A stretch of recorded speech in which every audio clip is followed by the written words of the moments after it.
चलिए बच्चों, good morning. बच्चों, आज नया टॉपिक स्टार्ट कर रहे हैं। 13 लेसन का, क्लास 12। टॉपिक का नाम है समष्टि वृद्धि, पॉपुलेशन ग्रोथ।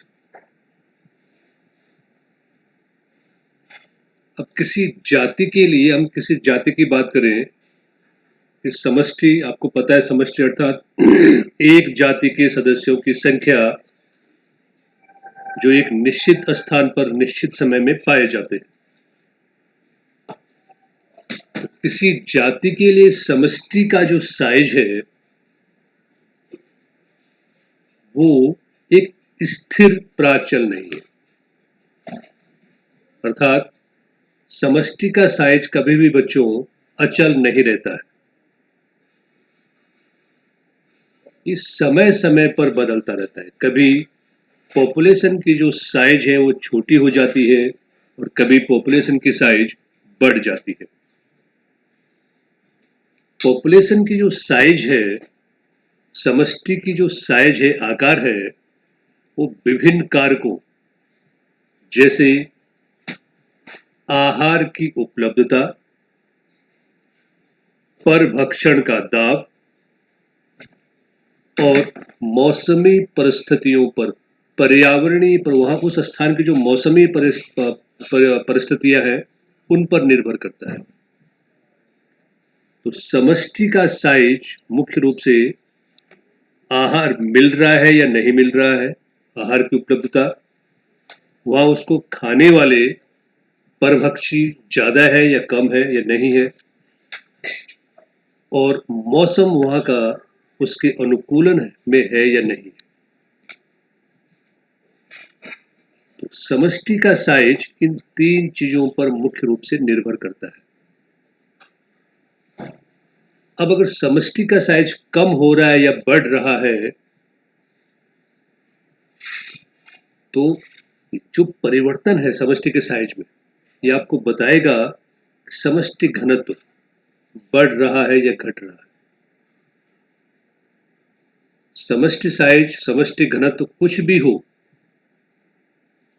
परंतु दिए गए आवास में, किसी दिए गए आवास में समष्टि का जो घनत्व है बच्चों, वो 4 मूलभूत प्रक्रम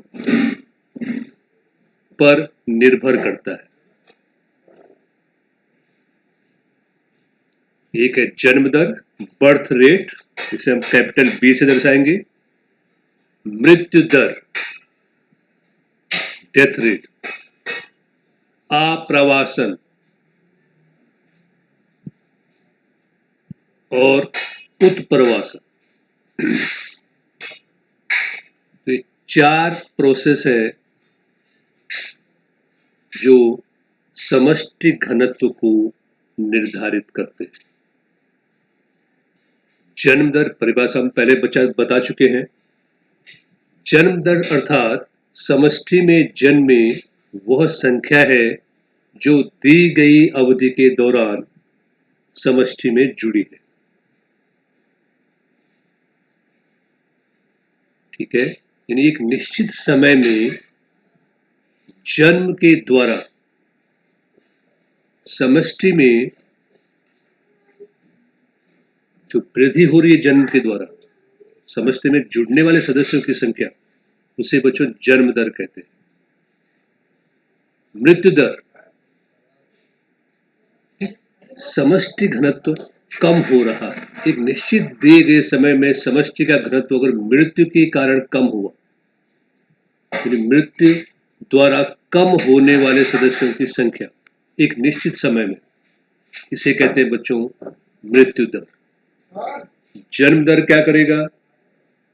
समष्टि घनत्व को बढ़ाएगा क्योंकि संख्या बढ़ेगी। मृत्यु दर क्या करेगा? समष्टि घनत्व को कम करेगा क्योंकि संख्या कम होगी। आप्रवासन, इमिग्रेशन, अर्थात उसी जाति के व्यक्तियों की वह संख्या जो दिए गए समय के दौरान उस आवास में कहीं बाहर से आए, ठीक है, जैसे आप मान लीजिए कि आप हिल स्टेशन में रहते हैं, तो मई जून में क्या होगा, वहाँ आप्रवासन होगा, लोग शहर छोड़ के वहां जाएंगे। तो निश्चित दी गई अवधि में सदस्यों की संख्या, मनुष्य की संख्या बढ़ गई है वहां पे वनस्पति वो जो समष्टि घनत्व है बच्चों बढ़ गया है। उत्प्रवासन, वहां से वापस आ गए, वहां वापस समष्टि घनत्व कम हो जाएगा। जहां जहां गए थे वहां समष्टि घनत्व घट गया, और जहां आए वहां समष्टि घनत्व बढ़ गया है। एमिग्रेशन, जिसे कैपिटल ई से दर्शाएंगे, आप्रवासन को कैपिटल आई से दर्शाएंगे। तो समष्टि के व्यक्तियों की वो संख्या जो दिए गए समय अवधि के दौरान आवास छोड़कर कहीं और चले गए। ठीक है, तो ये जन्म दर, मृत्यु दर, आप्रवासन, उत्प्रवासन, ये चार प्रोसेस हैं, चार प्रक्रम है बच्चों जो समष्टि घनत्व का निर्धारण करते हैं। ठीक है, अगर समय t पर समष्टि घनत्व कैपिटल N हो, समय आपने t ले लिया है बच्चों, और समस्त जो समय t है, समष्टि का जो घनत्व है बच्चों वो कैपिटल N है, तो t+1 समय पर घनत्व क्या होगा, तो t+1 समय पर बच्चों घनत्व होगा आपका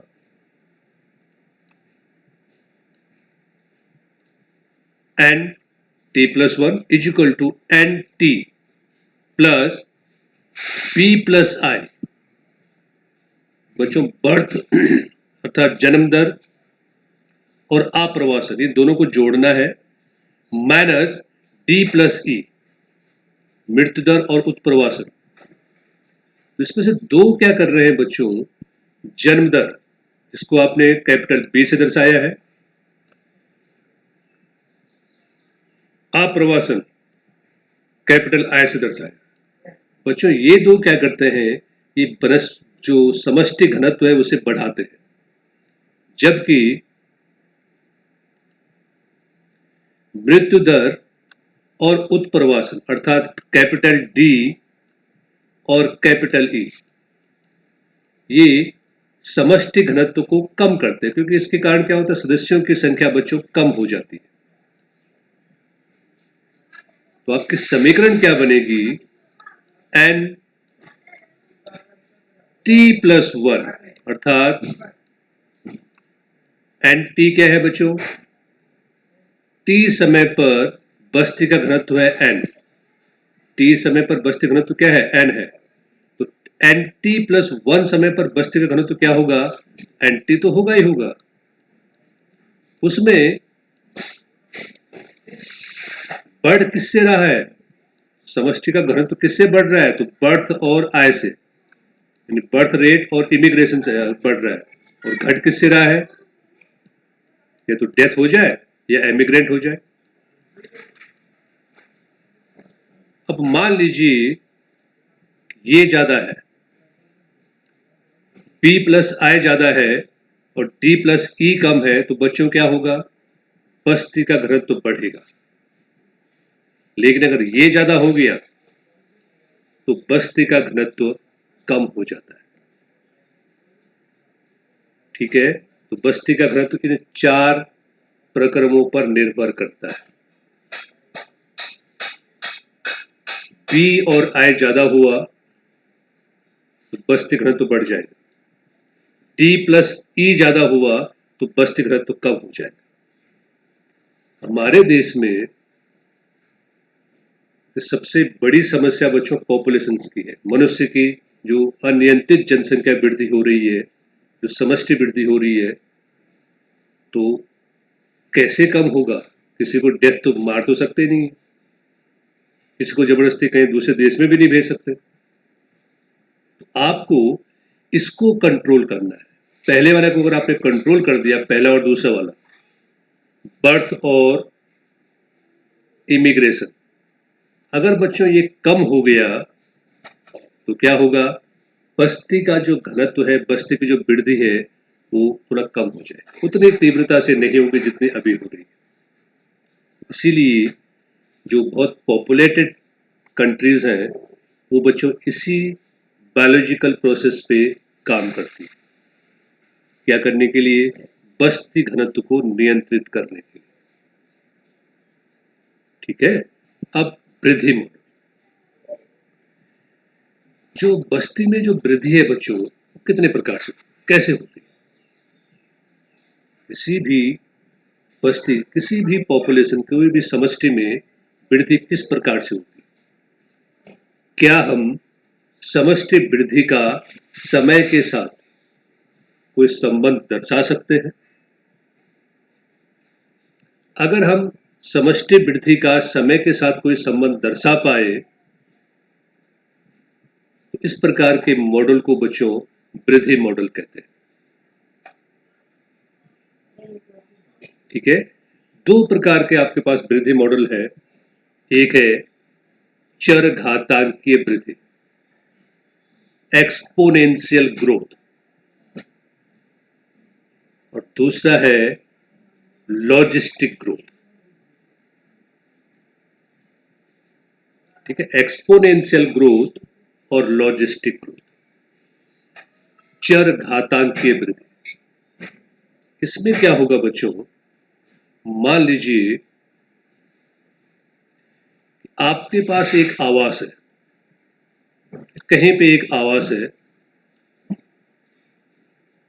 इस आवास में कोई एक स्पीशीज, कोई एक जाति ए है। ठीक है, एक जाति है जो इस आवास में रहती है, हमने जाति का नाम ए दे दिया। इस जाति को जो जो घटक चाहिए, जो जो प्रक्रम चाहिए वृद्धि करने के लिए, जो जो आवश्यकताएं हैं वो भरपूर मात्रा में है। भोजन भरपूर है, आवास बहुत बड़ा है, रहने के लिए जितना जगह चाहिए उतनी है, पर भक्षण नहीं, इसको कोई खत्म नहीं करेगा, कोई खाएगा नहीं। तो क्या होगा बच्चों, ये एक्सपोनेंशियल ग्रोथ करेगा। अर्थात हमने एक्सपोनेंशियल ग्रोथ पढ़ी है लेसन 11th में, 1 से 2, फिर 2 से क्या होगा बच्चों 4, फिर 4 से 8, इस तरह से। अगर आपको याद हो पीसीआर, पॉलीमरेज चेन रिएक्शन, अगर आपके पास एक डीएनए का एक पार्ट हो, डीएनए का एक खंड हो, डीएनए का एक टुकड़ा हो, जिसको आपको क्या कराना है, कई कॉपियां जिसकी तैयार करनी है, तो आप पीसीआर में जाओगे, पीसीआर मशीन में। वहां हमने देखा था कि अगर एक डीएनए को आपने पीसीआर मशीन में डाला तो अगर 30 साइकिल चल गई, एक डीएनए की बिलियंस ऑफ, अरबों खरबों कॉपियां तैयार हो जाएगी बच्चों, केवल 30 साइकिल चलेगी। ये है चरघातांकी वृद्धि। ये ऐसा होता रहेगा, एक सजीव से 2, 2 से 4, 4 से 8, 8 से 16, और बहुत कम समय में इनकी संख्या बहुत ज्यादा बढ़ जाएगी। अब अगर आप समय के साथ समष्टि की जो वृद्धि है उसका एक ग्राफ बनाए बच्चों, तो ग्राफ आपको ये मिलेगा, ओवल जे शेप ग्राफ बोलते हैं बच्चों इसको।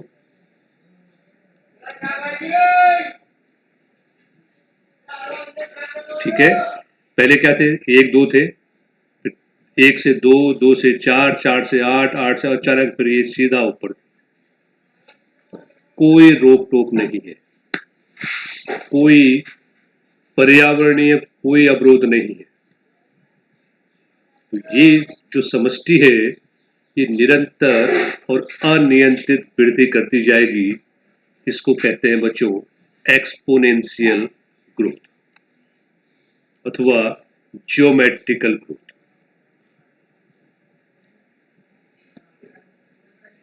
ठीक है, अगर n साइज की समष्टि में जन्म दर, कुल संख्या नहीं है बल्कि प्रति व्यक्ति जन्म की बात कर रहे हैं, b के रूप में, स्मॉल b है याद रखना, और मृत्यु दर, प्रति व्यक्ति मृत्यु दर को d के रूप में दर्शाए, तो इकाई समय t बराबर बच्चों dn बाय dt।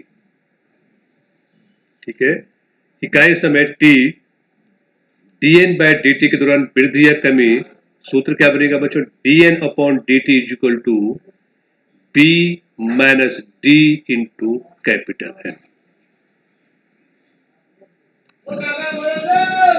ठीक है, अगर n साइज की समष्टि में, समष्टि क्या, कैपिटल N क्या है, n साइज की समष्टि है, साइज है कैपिटल N, जन्म दर कुल संख्या नहीं, क्योंकि कुल संख्या होगी तो कैपिटल B होगा, प्रति व्यक्ति जन्म दर स्मॉल b के रूप में और प्रति व्यक्ति मृत्यु दर स्मॉल d के रूप में अगर निरूपित की जाए तो इकाई समय t, t क्या लिखोगे बच्चों, dn बाय dt, क्योंकि ये चर घातांकी है तो हम d यूज करेंगे, एक्सपोनेंशियल है, अवकलन,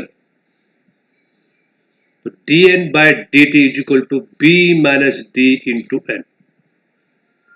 अब दर है बच्चों, तो b माइनस डी अगर r हो, b माइनस डी को आपने r बोल दिया, रेट बोल दिया, तो क्या होगा, तब ये समीकरण क्या बनेगी, dn by dt is equal to r capital N, जहां r दर है और इसे क्या बोलते हैं बच्चों, प्राकृतिक वृद्धि की इंट्रिंसिक दर कहलाता है, प्राकृतिक वृद्धि का इंट्रिंसिक दर है बच्चों स्मॉल r। ठीक है, और समष्टि वृद्धि पर किसी भी जैविक अथवा अजैविक कारक के प्रभाव को निर्धारित करने के लिए स्मॉल r बहुत महत्वपूर्ण प्राचल है बच्चों। ठीक है, क्या क्या करने के लिए, समष्टि वृद्धि पर किसी जैविक अथवा अजैविक कारक के प्रभाव को निर्धारित करने के लिए स्मॉल r अर्थात प्राकृतिक वृद्धि का इंट्रिंसिक दर, क्योंकि प्राकृतिक बोल दिया है, प्रभाव अजैविक, जैविक और अजैविक कारकों के प्रभाव को निर्धारित करने के लिए बहुत महत्वपूर्ण प्राचल है कारक। आर का जो मूल्य है, आर का जो मैग्नीट्यूड है, आर का जो परिणाम है, उससे आपको समष्टि के बारे में कुछ पता चलेगा।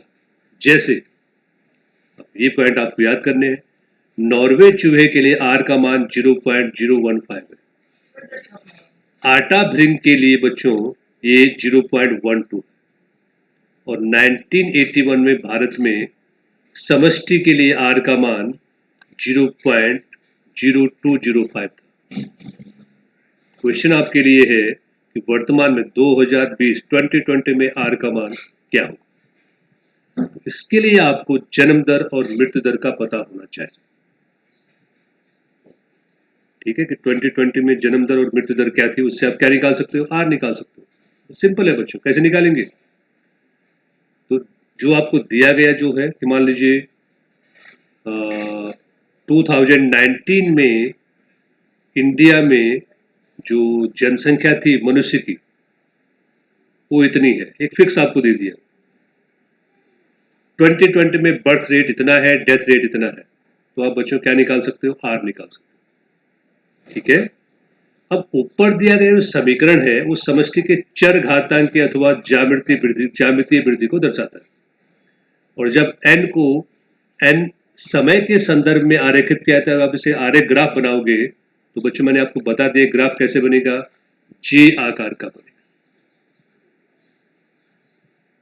ठीक है, तो आप चर घातांक के वृद्धि समीकरण को समाकलन करने के बाद निम्न प्रकार से लिख सकते हो, तो N T is equal to N power में जाएगा बच्चों T is equal to N zero, अर्थात शून्य समय, प्रारंभिक समय में, शून्य समय मतलब जब आप स्टार्ट कर रहे हो समष्टि वृद्धि ज्ञात करना, तो एन जीरो अर्थात शून्य समय में समष्टि का घनत्व और उसका एक्सपोनेंट है R T, N power T is equal to N zero exponent R T, NT आपको बता दिया क्या है, T समय में समष्टि का घनत्व, N0 शून्य समय अर्थात प्रारंभिक समय में समष्टि का घनत्व, R आपको पता है प्राकृतिक वृद्धि का इंट्रिंसिक दर, और E आपको पता है क्या, प्राकृतिक लघु गुणक, ठीक है, नेचुरल लॉग LN, इसको बच्चों क्या कहते हैं, LN कहते हैं, आपको पता है नेचुरल लॉग, ठीक है। क्या मान है इसका, 2.71828, 2.606 भी लिखते हैं तो आपको जो लिखना हो, ठीक है। तो ये था, ये सूत्र बच्चों याद करना है, ये समाकलन समीकरण है वृद्धि दर के लिए। लेकिन आपको ये सोचना है बच्चों कि किसी भी आवास में संसाधन बहुत लंबे समय तक असीमित नहीं हो सकते।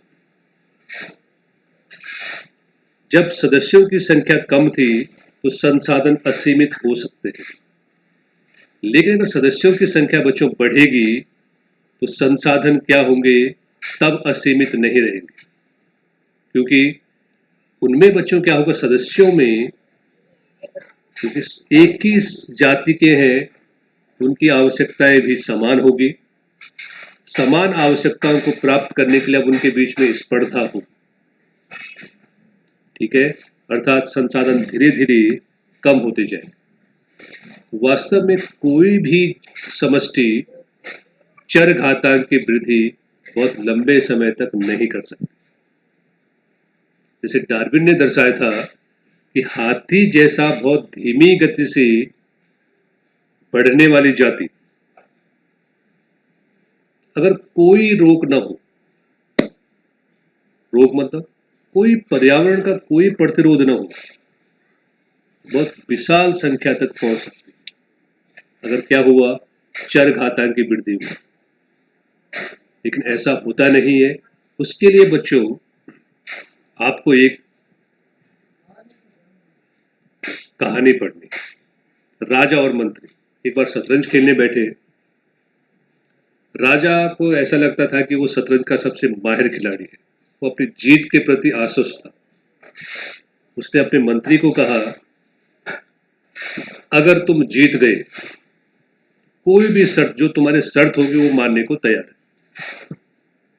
अगर शतरंज में तुम जीतते रहे तो तुम्हारी जो शर्त होगी वो मैं मान लूंगा। मंत्री ने कहा, ठीक है महाराज, शर्त मेरी केवल यही होगी, अगर मैं जीत गया तो शतरंज के जितने खाने हैं उन खानों में आपको पहले खाने से स्टार्ट करना है। गेहूं का एक दाना चाहिए मुझे, गेहूं का एक दाना पहले खाने में रखना है, फिर खाना बढ़ाना है और गेहूं के दानों की संख्या डबल करनी है। जब दूसरे खाने में जाएंगे बच्चों, गेहूं के दाने 2 हो जाएंगे, तीसरे में वो 4 हो जाएंगे, चौथे में 8, पांचवें में 16, और इस तरह से ये डबल होते जाएंगे। तो राजा को लगा, बोले तो मूर्ख आदमी है, शर्त से मूर्खता पूर्ण कर रहा। बोला ठीक है, कोई बात नहीं। और बच्चों शतरंज का खेल शुरू हुआ और मंत्री जीत गए। शर्त क्या थी कि गेहूं के दाने चाहिए मुझे, कुछ ज्यादा नहीं चाहिए, गेहूं के कुछ दाने चाहिए मुझे, लेकिन गेहूं के दानों की संख्या हर खाने के बाद डबल हो जानी चाहिए, दुगनी हो जानी चाहिए। तो पीसीआर को याद कीजिए, एक डीएनए से आपने 30 साइकिल चलाई थी, अर्थात 30 खाने आपने चलाए और बिलियंस ऑफ कॉपी तैयार हुई। यहाँ तो 64 खाने हैं। तो अब राजा ने गेहूं के दाने रखने शुरू कर दिए। उसने पहले 1 कप मंगाया, बोला कितना दाना होगा, 64 तो हो जाएंगे, 64 का उसने डबल कर दिया, चलो 128। लेकिन जब उसने 1 से 2, 2 से 4, बच्चों आधे तक पहुंचा था, अब उसको लग गया कि अगर उस पूरे देश में जितना गेहूं हुआ है वो भी उस खानों को भरने के लिए कम पड़े। तो ये है लॉजिस्टिक एक्सपोनेंशियल ग्रोथ, हर बार डबल हो जाए। लेकिन ऐसा होता नहीं। किसी भी आवास में हमारा जो पर्यावरण है, जैसे आवास, रहने की जगह, भोजन, परभक्षण, ये किसी भी सदस्य को किसी भी समष्टि में एक निश्चित सीमा से ज्यादा वृद्धि नहीं करने देते और इसको बच्चों पर्यावरणीय प्रतिरोध अथवा पोषण क्षमता कहते हैं और इसे कैपिटल के द्वारा दर्शाते हैं। के पोषण क्षमता।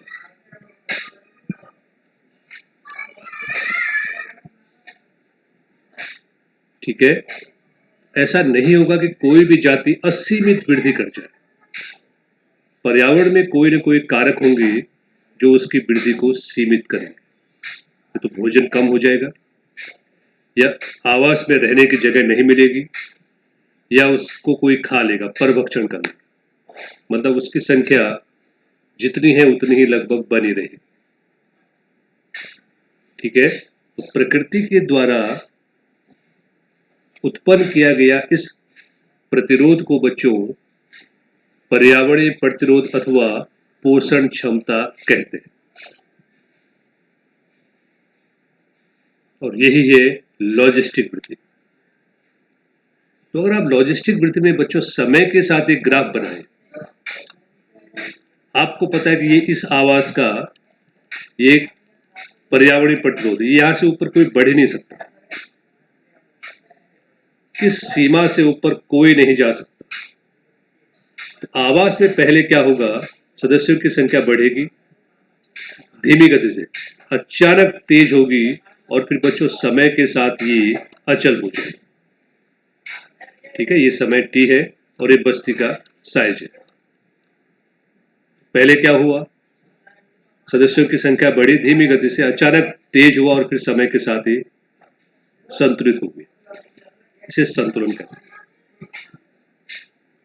बच्चों इस ग्राफ को सिग्मोइड ग्राफ कहते हैं। ये एस आकार का ग्राफ बनता है। क्या बोलते हैं, एस आकार का ग्राफ अर्थात सिग्मोइड ग्राफ। जो यहाँ पे अवस्थाएं दिखाई बच्चों, किसी आवास में सीमित साधनों के साथ वृद्धि के समष्टि आरंभ में लैग फेज दर्शाती है। इंपॉर्टेंट क्वेश्चन है। उसके बाद त्वरण फेज आता है और उसके बाद मंदन फेज आता है। मंदन और अंततः अनंत स्पर्शी प्रावस्थाएं आती है। तो पहले यहाँ पे लैग फेज होगा, ये वाले स्टार्टिंग में, फिर बच्चों त्वरण आएगा, फिर मंदन आएगा और फिर जब समय के साथ स्थापित हो जाएगी, संतुलित हो जाएगी, तो अनंत स्पर्शी प्रावस्था है। ठीक है, ये ग्राफ, इस ग्राफ को अगर आप बच्चों देखिए, ये वाला ग्राफ, वो वाला जो ग्राफ है वो किसके लिए है, लॉजिस्टिक वृद्धि के लिए, और ओ वाला ग्राफ ये एक्सपोनेंशियल वृद्धि के लिए। यहाँ पे सूत्र क्या बनेगा, D N upon D T, यहाँ पे भी आएगा इक्वल टू आर एन। अब यहाँ पे क्या लगा, पोषण क्षमता लगानी है, के माइनस एन अपॉन के। इसमें आपको एक चीज लगनी है, क्या लिखोगे यहाँ पे, के माइनस एन अपॉन के। ये क्या हो जाएगा बच्चों, यही सूत्र किसके लिए बन जाएगा, लॉजिस्टिक ग्रोथ के लिए। अगर मैं इसको हटा दूं तो ये क्या है, एक्सपोनेंशियल ग्रोथ है। ठीक है, चलिए, ये आपको बच्चों याद करना है। समीकरण आपने बना लेना, D N by D T equal to R N K minus upon K. जहां आपने बोल दिया सब कुछ वही है, केवल के को आपको दर्शाना है। ये हो गया बच्चों समष्टि वृद्धि और उसकी जो दो ग्राफ आपने बनाए। समष्टि वृद्धि वृद्धि मॉडल में दो ग्राफ आपने बनाए, चर घातांक की वृद्धि अर्थात एक्सपोनेंशियल ग्रोथ, और दूसरा है संभार तंत्र लॉजिस्टिक ग्रोथ। संभार तंत्र वृद्धि अर्थात लॉजिस्टिक ग्रोथ। लॉजिस्टिक बच्चों वास्तव में जो वृद्धि होती है इसी तरह से होती है। कोई भी समष्टि वृद्धि करेगी तो लॉजिस्टिक ग्रोथ ही होगी, एक्सपोनेंशियल ग्रोथ नहीं होगी। ठीक है बच्चों, यहां तक आपको इसको बच्चों तैयार करना है, और बाकी मिलेंगे नेक्स्ट टाइम।